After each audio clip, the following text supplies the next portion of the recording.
My dear students, good morning and welcome back to Business Regulations. നമ്മൾ last module competition act 2002 അതാണ് നമ്മൾ കഴിഞ്ഞ സെഷനിൽ സ്റ്റാർട്ട് ചെയ്തതാണ്. ഇന്ന് അതിൽ ആക്റ്റിൽ പറയുന്ന കുറച്ച് ഡെഫിനിഷൻസിനെ കുറിച്ചാണ് നമ്മൾ മനസ്സിലാക്കാൻ പോകുന്നത്. ഓക്കെ, ഇത് നമ്മളുടെ 57ാമത്തെ സെഷനാണ്. അതിൽ ആദ്യം ഡിഫൈൻ ചെയ്യുന്നത് കൺസ്യൂമറിനെ കുറിച്ചിട്ടാണ്. ആരാണ് കൺസ്യൂമർ? കൺസ്യൂമർ എന്ന് പറയുന്നത് ഒരു വ്യക്തിയാവാം, അല്ലെങ്കിൽ ഒരു ഗവൺമെൻറ് ഡിപ്പാർട്ട്മെൻ്റ് ആവാം. അവർ എന്തെങ്കിലും ഗുഡ്സോ സർവീസസോ വാങ്ങുകയോ വാടകയ്ക്ക് എടുക്കുകയോ അല്ലെങ്കിൽ അവൈലബിൾ ആക്കുകയോ ചെയ്യുന്നത്. അതൊരു കൺസിഡറേഷന് പുറത്താണ്. ആ കൺസിഡറേഷൻ എന്ന് പറയുന്നത് പേ ചെയ്തതാവാം, അല്ലെങ്കിൽ പ്രോമിസ് ചെയ്തതാവാം, പാർട്ട്ലി പേ ചെയ്തതോ പാർട്ട്ലി പ്രോമിസ് ചെയ്തതോ, അല്ലെങ്കിൽ പിന്നീട് പേയ്മെൻറ്റ് നടത്താമെന്നുള്ള തീരുമാനം എടുത്തതോ ആയിരിക്കാം. അപ്പോൾ അങ്ങനെ കൺസിഡറേഷന് പുറത്ത് ഈ പറയുന്ന ഗുഡ്സ് സർവീസസ് അവർ നേടിയെടുക്കുന്നു. ആ കൺസിഡറേഷൻ എന്ന് പറയുന്നത് നമ്മൾ പറഞ്ഞ വ്യവസ്ഥയിലുള്ള കൺസിഡറേഷനാണ്. അത് കൊടുക്കുന്ന ഈ ഗുഡ്സ് ആൻഡ് സർവീസ് കൊടുക്കുന്ന ആൾ അത് അപ്രൂവ് ചെയ്തിട്ടുണ്ട്. അങ്ങനെയാണ് അവരത് പർച്ചേസ് ചെയ്യുന്നത്. അങ്ങനെ അവർ പർച്ചേസ് ചെയ്യുന്ന ആ ഗുഡ്സ് ആൻഡ് സർവീസസും ചിലപ്പോൾ റീസെയിൽ വേണ്ടിയിട്ടോ, അല്ലെങ്കിൽ ഏതെങ്കിലും കമേഴ്ഷ്യൽ പർപ്പസിന് വേണ്ടിയിട്ടോ, അല്ലെങ്കിൽ വ്യക്തിപരമായിട്ടുള്ള ആവശ്യങ്ങൾക്ക് വേണ്ടിയിട്ടായിരിക്കും അത് ഉപയോഗിക്കുന്നത്. ഇവരെയാണ് നമ്മൾ കൺസ്യൂമർ എന്ന് വിചാരിക്കുക. ഓക്കെ, നമ്മുടെ കോമ്പറ്റീഷൻ ആക്ട് 2002. ഇനി നെക്സ്റ്റ് പറയുന്ന ഡെഫിനിഷൻ എൻ്റർപ്രൈസിനെ കുറിച്ചാണ്.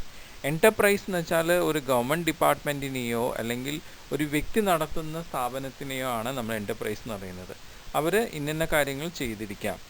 ഏതെങ്കിലും സർവീസ് പ്രൊവൈഡ് ചെയ്യുന്ന ആൾക്കാർ, നേച്ചറുള്ളതായിരിക്കാം അവരുടെ ബിസിനസ്, അല്ലെങ്കിൽ എന്തെങ്കിലും കൺട്രോൾ ചെയ്യുന്നത്, ബിസിനസ്സുകളെ കൺട്രോൾ ചെയ്യുന്ന രീതിയിലോ, അക്വസിഷൻ സ്വായത്തമാക്കുന്ന രീതിയിലോ, ഡിസ്ട്രിബ്യൂഷൻ ബിസിനസ്സോ, സപ്ലൈ ബിസിനസ്സോ, സ്റ്റോറേജ് ബിസിനസ്സോ, പ്രൊഡക്ഷൻ ഏതെങ്കിലും ആർട്ടിക്കിൾസ് ഗുഡ്സ് പ്രൊഡക്ഷൻ ബിസിനസ്സോ, അതിലൊക്കെ ഇൻവോൾവ് ചെയ്ത ആൾക്കാരെയാണ് നമ്മളിവിടെ എൻ്റർപ്രൈസ് കൊണ്ട് വിശേഷിപ്പിക്കുന്നത്. ഓക്കെ,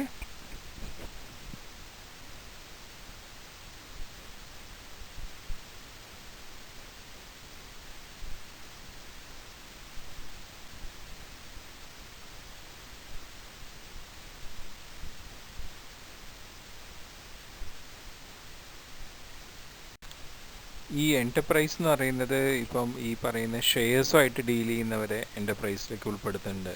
ഷെയർസ് പോലെയുള്ള സെക്യൂരിറ്റീസ് അല്ലേ. അപ്പോൾ അങ്ങനെ ഡീൽ ചെയ്യുന്ന കോർപ്പറേറ്റ് ബോഡി, പിന്നെ acquiring or investing in any business അല്ലേ, അങ്ങനെ ഇൻവെസ്റ്റ്മെൻറ്റ് നടത്തുന്ന അവരെയും നമുക്ക് എന്തെന്ന് പറയാം, എൻ്റർപ്രൈസ് എന്ന് തന്നെ പറയാം. വേറെ ബിസിനസ്സുകളൊക്കെ ഇൻവെസ്റ്റ് ചെയ്യുന്നവർ. അപ്പം എല്ലാ ഗവൺമെൻറ് ഡിപ്പാർട്ട്മെൻറ്റ്സും ഇതുപോലെയുള്ള പരമാധികാരത്തോടു കൂടിയിട്ട് ഇതുപോലെയുള്ള ബിസിനസ് പരമായിട്ട് കാര്യങ്ങൾ ചെയ്യുന്നവരൊക്കെ നമുക്ക് എൻ്റർപ്രൈസ് ആയിട്ട് പറയാം. ഓക്കെ, പക്ഷേ ഈ ഗവൺമെൻറ് ഡിപ്പാർട്ട്മെൻറ്റ്സ് നമ്മുടെ സ്പേസ് റിലേറ്റഡ് ആയിട്ട് ചെയ്യുന്ന കാര്യങ്ങൾ, ഡിഫൻസ് റിലേറ്റഡ് ആയിട്ട് ചെയ്യുന്ന കാര്യങ്ങൾ, കറൻസി റിലേറ്റഡ് ആയിട്ട് ചെയ്യുന്നത്, അറ്റോമിക്സ് എനർജി റിലേറ്റഡ് ആയിട്ടുള്ള ഗവൺമെൻറ് ഡിപ്പാർട്ട്മെൻറ്റ്സ്, ഇതിനെയൊന്നും നമുക്ക് എൻ്റർപ്രൈസ് ആയിട്ട് കരുതാൻ പറ്റില്ല. ഓക്കെ, സോ അതാണ് എൻ്റർപ്രൈസ്. ഇനി പേഴ്സൺ, വ്യക്തി എന്ന് പറയുന്നത് any artificial juridical person. That means ഇപ്പോൾ നമ്മൾ ഒരു രജിസ്റ്റേർഡ് ചെയ്തിട്ടുള്ള ഒരു സ്ഥാപനം, അതൊരു ആർട്ടിഫിഷ്യൽ എൻറ്റിറ്റിയാണ്. അപ്പോൾ ആ ഒരു സ്ഥാപനത്തിനെ നമുക്കൊരു വ്യക്തിയായിട്ട് തന്നെ കൺസിഡർ ചെയ്യാം, അല്ലെങ്കിൽ ഏതെങ്കിലും ഒരു ലോക്കൽ അതോറിറ്റി, അല്ലെങ്കിൽ ഒരു കോപ്പറേറ്റീവ് സൊസൈറ്റി. ഇതൊക്കെ ഒരു വ്യക്തിയായിട്ട് കൺസിഡർ ചെയ്യുന്നതാണ് നമ്മുടെ കോമ്പറ്റീഷൻ ആക്ട് 2002. പിന്നെ ഏതെങ്കിലും corporate body who is incorporated, അതായത് ഏതെങ്കിലും ഒരു കോർപ്പറേറ്റ് ബോഡി വേറെ പുറം രാജ്യങ്ങളിൽ ഇൻകോപ്പറേറ്റ് ചെയ്തിട്ട് അവിടെ അംഗീകാരമുള്ള ഒരു കോർപ്പറേറ്റ് ബോഡി നമ്മുടെ ഇന്ത്യയിൽ പ്രാബല്യത്തിൽ വരികയാണെങ്കിൽ അവരെ നമുക്ക് വ്യക്തിയായിട്ട് കൺസിഡർ ചെയ്യാം. പിന്നെ ഈ പറയുന്ന നമ്മുടെ സ്റ്റേറ്റ് ഗവൺമെൻറ്റോ സെൻട്രൽ ഗവൺമെൻറ്റോ അപ്രൂവ് ചെയ്തിട്ടുള്ള ഒരു കോർപ്പറേഷൻ, അതിനെ നമുക്ക് പേഴ്സണായിട്ട് പറയാം. പിന്നെ ഗുഡ്സ് എന്ന് പറയുന്നത് ഇവിടെ മാനുഫാക്ചർ ചെയ്തിട്ടുള്ള ഗുഡ്സ്, ഇവിടെ പ്രോസസ്സ് ചെയ്ത ഗുഡ്സ്, അല്ലെങ്കിൽ മൈൻ ചെയ്തെടുത്തിട്ടുള്ള ഗുഡ്സ്, നമ്മുടെ ഡിവെഞ്ചേഴ്സ്, സ്റ്റോക്സ്, ഷെയർസ് അലോട്ട് ചെയ്തിട്ടുള്ളത്, അതിനെയൊക്കെ ഗുഡ്സായിട്ട് പറയാം. പിന്നെ സപ്ലൈ ചെയ്തിട്ടുള്ള ഗുഡ്സ്, ഡിസ്ട്രിബ്യൂട്ട് ചെയ്തിട്ടുള്ള ഗുഡ്സ്, ഇന്ത്യയിൽ മാത്രം കൺട്രോൾ ചെയ്തിട്ടുള്ള ഗുഡ്സ്, അതുപോലെ ഇമ്പോർട്ട് ചെയ്ത് ഇന്ത്യയിൽ സെയിൽ നടത്തുന്ന ഗുഡ്സ്, ഇതിനെയൊക്കെ നമ്മൾ ഗുഡ്സായിട്ടാണ് കൺസിഡർ ചെയ്യുന്നത്.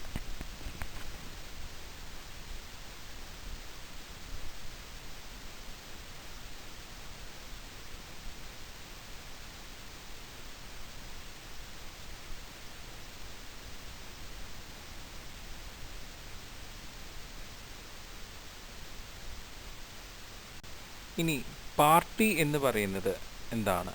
ഒരു കൺസ്യൂമർ അല്ലെങ്കിൽ എൻ്റർപ്രൈസ് അല്ലെങ്കിൽ ഒരു വ്യക്തി അല്ലെങ്കിൽ ഒരു ഇൻഫർമേഷൻ പ്രൊവൈഡർ അല്ലെങ്കിൽ ഒരു കൺസ്യൂമർ അസോസിയേഷൻ അല്ലെങ്കിൽ trade association, central government, state government അല്ലെങ്കിൽ ഏതെങ്കിലും സ്റ്റാറ്റ്യൂട്ടറി അതോറിറ്റി, ഒരു നിയമപരമായിട്ടുള്ള അതോറിറ്റി, അവരെ ഒക്കെ ആണ് നമ്മൾ പാർട്ടി എന്ന് ഉദ്ദേശിക്കുന്നത്. ഇവരുടെ എഗെയിൻസ്റ്റ് ആയിട്ടായിരിക്കും എന്തെങ്കിലും ഒരു ഇൻക്വയറിയോ ഒരു പ്രൊസീഡിങ്സോ നടത്തുന്നത്. ഇനി പ്രൈസ്, ഇപ്പം നമ്മൾ ഈ കോമ്പറ്റീഷൻ ആക്ട് 2002 നമ്മൾ ഒരുപാട് ഗുഡ്സ് ആൻഡ് സർവീസസിനെ കുറിച്ച് പറയുന്നുണ്ട്.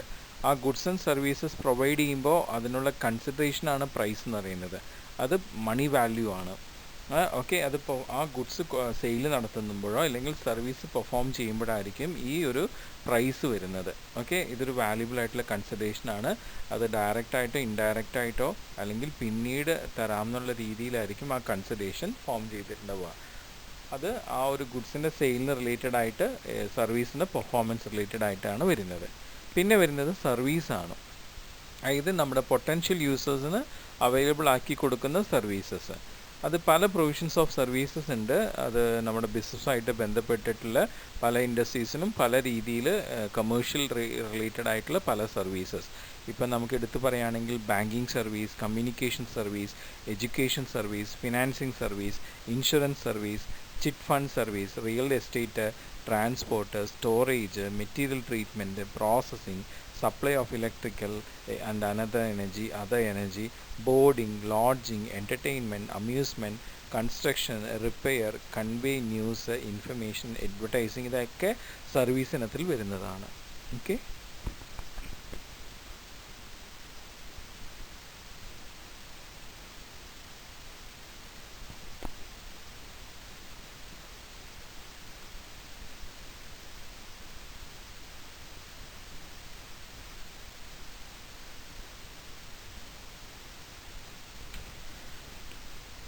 ഇനി ഷെയർസ് എന്ന് പറയുന്നത് നമ്മളുടെ കമ്പനിയുടെ ക്യാപിറ്റലിന് വേണ്ടിയിട്ടുള്ള ഷെയർസ്. ആ ക്യാപിറ്റൽ ഷെയർസ് വാങ്ങിക്കുന്നതുകൊണ്ട് ആ ഷെയർ ഹോൾഡറിന് വോട്ടിംഗ് റൈറ്റ്സ് കിട്ടുക. അതുപോലെ തന്നെ സെക്യൂരിറ്റി റിലേറ്റഡ് ആയിട്ട് വരുന്ന ഷെയർസ്. ഓക്കെ, പിന്നെ അതുപോലെ തന്നെ സ്റ്റോക്കായിട്ടും ഷെയർ സ്റ്റോക്സ് ആയിട്ടും വരും. അത് എക്സ്പ്രസ്ഡ് ആയിട്ടോ ഇംപ്ലൈഡ് ആയിട്ടുള്ള ഷെയർസ്. പിന്നെ സ്റ്റാറ്റ്യൂട്ടറി അതോറിറ്റി, നിയമപരമായിട്ട് നിലനിൽക്കുന്ന എന്താണ് നമ്മുടെ ഈ സ്ഥാപനങ്ങൾ, ബോർഡ് ആവാം, കോർപ്പറേഷൻ ആവാം, കൗൺസിൽ, ഇൻസ്റ്റിറ്റ്യൂട്ട്, യൂണിവേഴ്സിറ്റി അല്ലെങ്കിൽ ഏതെങ്കിലും കോർപ്പറേറ്റ് എസ്റ്റാബ്ലിഷ്മെൻറ്റ്, അത് സെൻട്രൽ ഗവൺമെൻറ്റിൻ്റെയോ സ്റ്റേറ്റ് ഗവൺമെൻറ്റിൻ്റെയോ അല്ലെങ്കിൽ ഏതെങ്കിലും പർട്ടിക്കുലർ പ്രൊവിഷണൽ ആക്ട് പ്രകാരം ഉണ്ടായിട്ടുള്ളത്.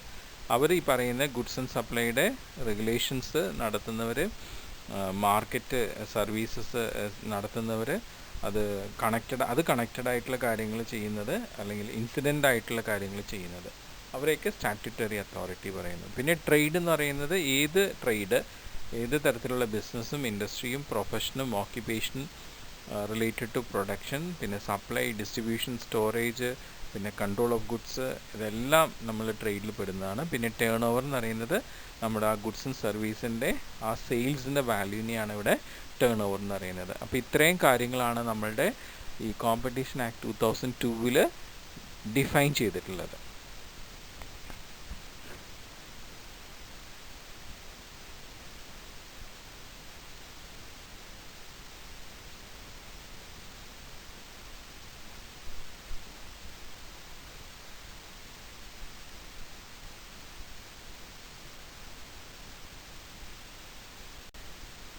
ഇനി നമ്മളുടെ ഈ കോമ്പറ്റീഷൻ ആക്ടിൽ വരുന്ന കമ്പോണൻസ് ആണ്.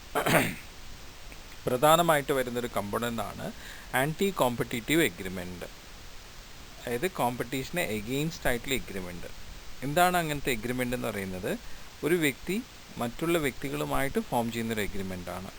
അതെന്തെങ്കിലും ബിസിനസ് ട്രാൻസാക്ഷൻ്റെ സ്വഭാവത്തിലുള്ള ഒരു എഗ്രിമെൻ്റാണ്. പക്ഷേ അത് റിസൾട്ട് ചെയ്യുന്നത് നെഗറ്റീവ് കോമ്പറ്റീഷനിലാണ്. അതായത് ചില മാർക്കറ്റിൽ എന്താണ് ഒരു ബെനഫിറ്റ് കിട്ടണം എന്ന് വെച്ചിട്ട് ചില പർട്ടിക്കുലർ പേഴ്സൺ എന്ത് ചെയ്യുന്നു, ഒരു എഗ്രിമെൻറ്റ് ഫോം ചെയ്യുന്നു. അപ്പോൾ അതിൽ ഒരാൾക്ക് ബെനഫിറ്റ് കിട്ടുന്നു, മറ്റാൾക്ക് അത് നഷ്ടമാണ് സംഭവിക്കുക. അങ്ങനെയുള്ള എഗ്രിമെൻറ്റ്സിനെയാണ് ആൻറ്റി കോമ്പറ്റീറ്റീവ് എഗ്രിമെൻറ്റ്സ് എന്ന് പറയുന്നത്. അത് നമ്മളുടെ കോമ്പറ്റീഷൻ ആക്ട് 2002 അത് അഗെയിൻസ്റ്റ് ആണ്. അതൊരിക്കലും അങ്ങനെ ഒരു ആൻറ്റി കോമ്പറ്റീറ്റീവ് എഗ്രിമെൻറ്റിനെ വോയിഡായിട്ട് ഇല്ലീഗലായിട്ടാണ് കൺസിഡർ ചെയ്യുന്നത്. ഒരിക്കലും ഒരാൾക്കും അങ്ങനത്തെ ഒരു anti competitive agreement competition act 2002 അനുസരിച്ച് ഫോം ചെയ്യാൻ പറ്റില്ല. അങ്ങനെ ഫോം ചെയ്താൽ അത് നിയമപരമായിട്ട് വിരുദ്ധമാണ് എന്നാണ് നമ്മളുടെ കോമ്പറ്റീഷൻ ആക്ട് പറയുന്നത്. അപ്പം ആൾക്കാർക്ക് എഗ്രിമെൻറ്റ് ഫോം ചെയ്യാം ഫോർമലായിട്ടൊക്കെ, പക്ഷെ അതൊരിക്കലും ഇങ്ങനത്തെ ഒരു ആൻറ്റി കോമ്പറ്റീറ്റീവ് എഗ്രിമെൻ്റ് ആവരുത് എന്നുള്ള രീതിയിലാണ്. ഈ എഗ്രിമെൻറ്റ് ആൻറ്റി കോമ്പറ്റീറ്റീവ് അല്ലാത്ത രീതിയിൽ എഗ്രിമെൻറ്റ് ഫോം ചെയ്യാം. അത് ഓറലായിട്ടോ റിട്ടേൺ ആയിട്ടോ എഗ്രിമെൻറ്റ് ഫോം ചെയ്യാം.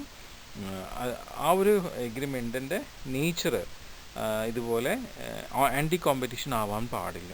ഓക്കെ, സോ നമ്മളുടെ കോമ്പറ്റീഷൻ ആക്ടിൽ എഗ്രിമെൻ്റ് ഉദ്ദേശിക്കുന്നത് അത്തരത്തിൽ ആൻറ്റി കോമ്പറ്റീറ്റീവ് അല്ലാത്ത രീതിയിലുള്ള എഗ്രിമെൻറ്റിനെയാണ്.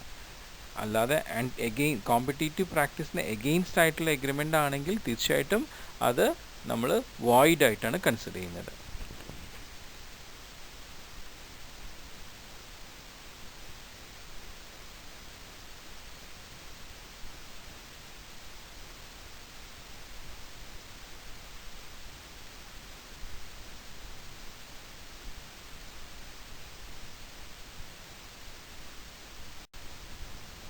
ഇപ്പോൾ ആൻറ്റി കോമ്പറ്റീറ്റീവ് എഗ്രിമെൻറ്റിൻ്റെ ഒരു എക്സാമ്പിളാണ് ഈ കാർട്ടൽസ്. ഏകോപന സമിതികൾ എന്ത് ചെയ്യുന്നു, വളരെ സീക്രട്ടായിട്ട് ചില ആൻറ്റി കോമ്പറ്റീറ്റീവ് എഗ്രിമെൻറ്റ്സ് ഫോം ചെയ്യുന്നു. അത് related to acquisition, storage, distribution, supply, production, provision of service, control of goods എന്ന് റിലേറ്റഡ് ആവാം. അത് നമ്മളുടെ ഇന്ത്യൻ മാർക്കറ്റിൽ ഒരുപാട് അത് ബുദ്ധിമുട്ടുകൾ ഉണ്ടാക്കുന്നു എന്നുള്ളത് നമുക്ക് മനസ്സിലാക്കാനായിട്ട് പറ്റും. അത്തരത്തിലുള്ള എഗ്രിമെൻറ്റ്സ് കണ്ടു കഴിഞ്ഞാൽ നമ്മുടെ കോമ്പറ്റീറ്റീവ് ആക്ട് 2002 അതിനെ വോയിഡ് ആയിട്ടാണ് കൺസിഡർ ചെയ്യുന്നത്. ഇനി നെക്സ്റ്റ് വരുന്നത് അബ്യൂസ് ഓഫ് ഡോമിനൻറ്റ് പൊസിഷൻ. അതായത് ഒരു മാർക്കറ്റിൽ ഒരു കമ്പനി ലീഡ് ചെയ്ത് നിൽക്കുന്നവരെയാണ് നമ്മൾ ഡോമിനൻറ്റ് പൊസിഷനിൽ നിൽക്കുക എന്ന് പറയുക. അവർ അവരുടേതായിട്ടുള്ള ഗുഡ്സ് കൊണ്ട് നല്ല രീതിയിൽ കസ്റ്റമേഴ്സിനെ സെർവ് ചെയ്ത് ആ മാർക്കറ്റിൽ നല്ല ഒരു പൊസിഷൻ ഫോം ചെയ്തിട്ടുണ്ടെങ്കിൽ ആ ഡോമിനൻറ്റ് പൊസിഷനിൽ അവർക്ക് ഇൻഡിപെൻഡൻ്റ് ആയിട്ട് നിൽക്കാം. അവർക്ക് ആ ഇൻഡിപെൻഡൻ്റ് ആയിട്ട് നിന്ന് കമ്പീറ്റ് ചെയ്യാം. അല്ലാതെ അവരെ ആരും അബ്യൂസ് ചെയ്യാനോ അല്ലെങ്കിൽ അവരുടെ തൊട്ട് മറ്റുള്ള മാർക്കറ്റേഴ്സിനെ അബ്യൂസ് ചെയ്യാനുള്ള യാതൊരു അധികാരവും ഇല്ല. അത് നമ്മളുടെ കോമ്പറ്റീഷൻ ആക്ട് 2002 അനുവദിക്കുന്നില്ല. അതാണ് അബ്യൂസ് ഓഫ് ഡോമിനൻറ്റ് പൊസിഷനിൽ പറയുന്നത്. ഇപ്പം നമ്മുടെ competition commission of India CCI പോലെ തന്നെ യൂറോപ്യൻ കമ്മീഷൻ ഉണ്ട്. അപ്പോൾ അവർ പറയുന്നത് ഇങ്ങനെയാണ്, അവരുടെ നാട്ടിലൊക്കെ ഇതുപോലെ ഡോമിനൻറ്റ് പൊസിഷനിലുള്ള മാർക്കറ്റേഴ്സിന് അവർക്ക് ഇൻഡിപെൻഡൻ്റ് ആയിട്ട് തന്നെ അവരുടെ കസ്റ്റമേഴ്സിനെയും സപ്ലയേഴ്സിനെയും കൺസ്യൂമേഴ്സിനെയും എല്ലാം അവർക്ക് ഇൻഡിപെൻഡൻ്റ് ആയിട്ട് തന്നെ ഡീൽ ചെയ്യാം എന്നുള്ളതാണ് ആ ഡോമിനൻറ്റ് പൊസിഷനിൽ. അപ്പോൾ അതേപോലെ തന്നെ നമ്മുടെ CCIയും പറയുന്നത്. ഓക്കെ,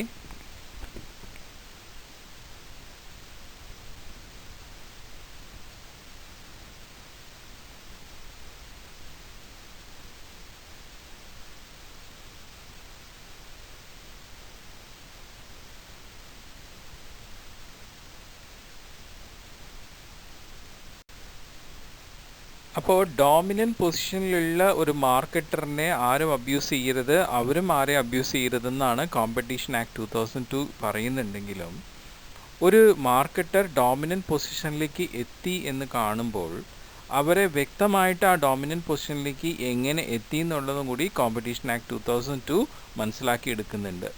അവർ ആ ഒരു ഡോമിനൻറ്റ് പൊസിഷൻ ഓക്യുപ്പൈ ചെയ്തിട്ടുള്ളത് യഥാർത്ഥമായിട്ടുള്ള രീതിയിലാണോ, അവരെന്തെങ്കിലും ഈ പറയുന്ന പോലെ ഒരു ആൻറ്റി കോമ്പറ്റീറ്റീവ് എഗ്രിമെൻറ്റ് ഫോം ചെയ്തിട്ടോ അല്ലെങ്കിൽ ആൻറ്റി കോമ്പറ്റീറ്റീവ് ആയിട്ടുള്ള എന്തെങ്കിലും പ്രാക്ടീസുകൾ ഫോം ചെയ്തിട്ടാണോ അവർ ഫോം ചെയ്തിട്ടുണ്ടെങ്കിൽ ഒരിക്കലും അങ്ങനെയുള്ളവരെ ഡോമിനൻറ്റ് പൊസിഷനിലേക്ക് നമ്മളുടെ കോമ്പറ്റീഷൻ ആക്ട് 2002 എൻ്റർടൈൻ ചെയ്യുന്നില്ല.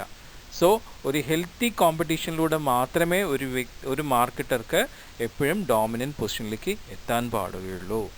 ഓക്കെ, അത് നല്ല ക്വാളിറ്റി പ്രോഡക്ട്സും അതുപോലെ സർവീസസും പ്രൊവൈഡ് ചെയ്തുകൊണ്ട്. ഓക്കെ.